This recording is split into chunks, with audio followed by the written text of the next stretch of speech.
struggling to improve your grades despite putting in hours of studying, it's not always about how much you study, but how you study. Today, I'll share 6 bad study habits you need to ditch and what to do instead. Tip number 1. Studying without a plan. Starting your study session without a plan is like traveling without a map. You waste time figuring out what to do and often end up doing random tasks that don't really help you progress. Here's what I do to avoid this. I spend 5 minutes at the start of each session jotting down my top priorities. For example, I write down specific tasks like revising a chapter, completing practice questions, or summarizing notes. This way, I stay focused and know exactly what to tackle next.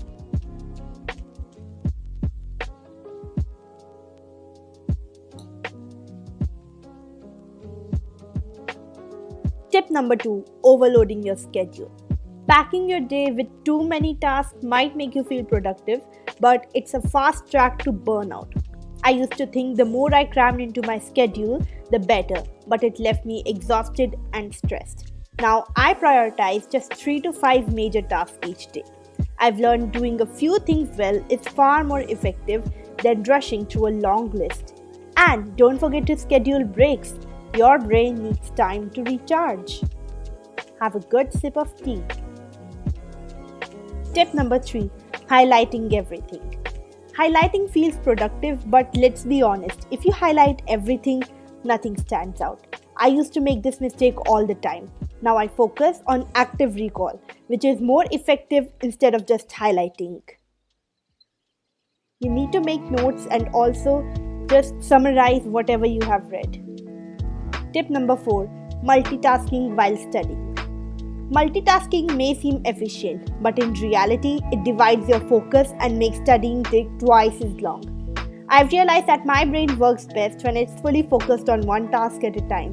Now, before I start studying, I put my phone on silent mode and place it out of reach.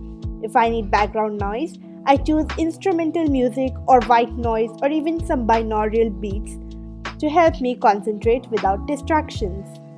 Tip number 5. Relying on last-minute cramming. I used to think cramming the night before an exam was the only way to retain information. But this approach leads to stress and poor sleep, which hurt our performance. Now I plan my study schedule in advance and spread my revision across multiple days. Even 30 minutes of daily review is far more effective than hours of cramming. Plus, I feel more confident walking into exam knowing I have prepared steadily. You can see on the screen how it feels the night before the exam and every day before an exam. If you guys liked the video, then please subscribe the channel. Thank you for watching.